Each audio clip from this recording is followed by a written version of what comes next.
Let me tell you something pretty crazy. I have one bank account in Estonia with a British bank and another in South Africa. I've also invested some stocks in the Netherlands and some bonds in the United States. Hi, I'm Yuri, and I'm guessing that this is actually not very shocking to you. These days it's quite normal that you can invest in financial products from all over the world. And even if you don't do it, your bank or pension fund most certainly does. But this wasn't always the case. Financial globalization only started to take off in the late 70s, early 80s of the last century. And since then, it continuously became easier to invest across borders. And you know what? That's great for investors. But international investors have a reputation of being quite fickle, meaning that financially speaking, they are really likely to invest in a country that is currently booming, only to flee back to their home country at the first sign of trouble. This will then cause huge boom-bust cycles in the countries on the receiving end of these capital flows. So, have countries been right to open the door to international investors, or was it a mistake? And if it was a mistake, what can they do to limit the harmful effects of financial globalization? These are the questions I will answer for you in this video.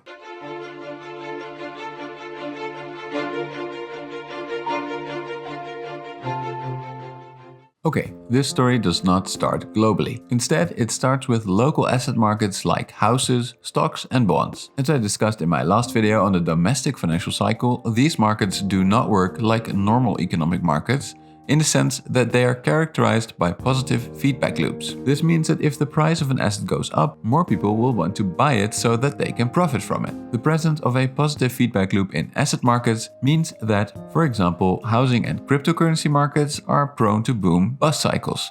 Now, to make this even worse, there's also a positive feedback loop between finance and asset markets. If more loans are channeled into an asset market, the price of that asset will tend to go up. And if the price of an asset goes up, it will feel safer for banks to provide debt to investors in these markets, where the underlying asset often serves as collateral. It was important to tell this story first because just as local finance can amplify asset market bubbles, international finance can amplify both local finance and local asset market bubbles. To understand how this works, let's start simple. International finance can amplify local asset bubbles simply by increasing the pool of available investors. For example, think about truly global cities like New York, San Francisco, Hong Kong and London. Property prices are astronomical in these cities, far higher than in any other major cities in their respective countries. How is this possible? Well, a part of it can be explained by how easy it is for wealthy investors from all over the world to invest in property in these cities.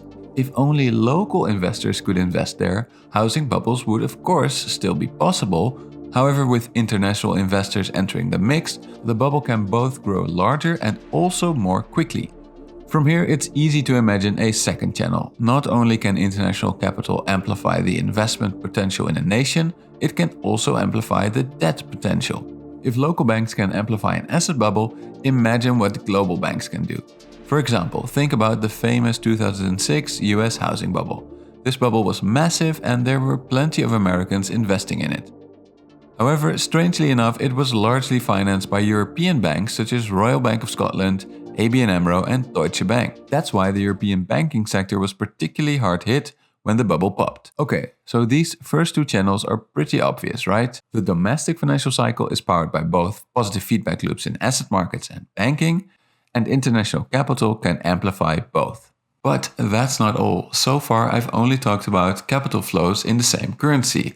How do exchange rates come into the mix? In international economics, the consensus is that exchange rates act as a sort of buffer. For example, if there's a big imbalance in trade, the exchange rate will often adjust to offset that imbalance. If a country exports a lot, demand for a currency will increase and so will become worth more. And as its currency appreciates, its export industry will become less competitive, at least theoretically. However, with finance, this mechanism is flipped. Here again, and I think you can see that this is becoming a bit of a theme, we run into a positive feedback problem. Say that you want to invest in the Johannesburg Stock Exchange while living in Europe. To do so, you will have to buy the South African rand with your euros and use those South African rands to buy local stocks. As a consequence, both the South African rand appreciates and South African stock prices will go up. This is great for you as an investor because you just saw your stocks increase in rand value and that got worth even more in terms of the euro, the currency that you pay your bills with. In other words, the exchange rate appreciation amplifies the profits of investing in foreign asset bubbles, making it even more attractive. Let's now move on to the fourth and final channel about how international finance amplifies local financial cycles. This channel is exactly about the institutions that have been tasked with preventing asset bubbles, central banks. The logic underlying this channel is that central banks can keep asset bubbles under wraps by keeping interest rates high in bubbly times and then lowering interest rates when the bubble has burst. Central banks rarely do this in practice, and this can partly be explained by the fact that financial globalization has given central banks strong incentives not to raise interest rates to counter asset bubbles. The first incentive is that for many export-driven economies, central bankers are under pressure to try to keep the exchange rate relatively low to keep that export machine going. To keep their currency low, they keep their interest rates low. However, by keeping interest rates low, central banks make borrowing in their own country less risky. After all, lower interest rates means that borrowing is cheaper, and this makes domestic-fueled financial cycles more likely. The next incentives stem from the fact that citizens of many countries are dependent on a currency and/or financial system of a neighboring country. Most often, this is the US dollar and the US financial system. If this is the case, there are two more problems for local central bankers. First, if the US interest rates are low, this means that the US banking system is likely to create more credit that can fuel an asset bubble in your country. This basically means that your citizens can borrow in the US to fund a domestic asset bubble.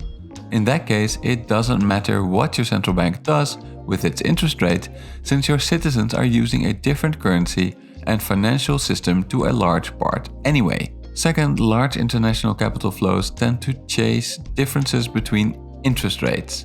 So if, for example, the European Central Bank sets its interest rates at 0% and the Swedish Central Bank wants to raise interest rates to tame a local housing bubble, then a lot of European money will start flowing to Swedish banks, which will also have higher interest rates.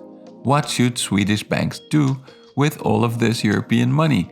It's all too easy to let it flow into mortgages.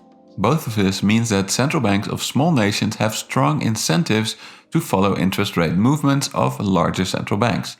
In practice, this is exactly what happens. So, financial globalization can amplify local asset bubbles by increasing the amount of available investment, increasing available debt, by introducing a new amplifying effect via the exchange rate, and finally by diminishing the power of local central banks to use the interest rate to tame local financial cycles. But let's not forget that for investors it is great that they can invest all over the world.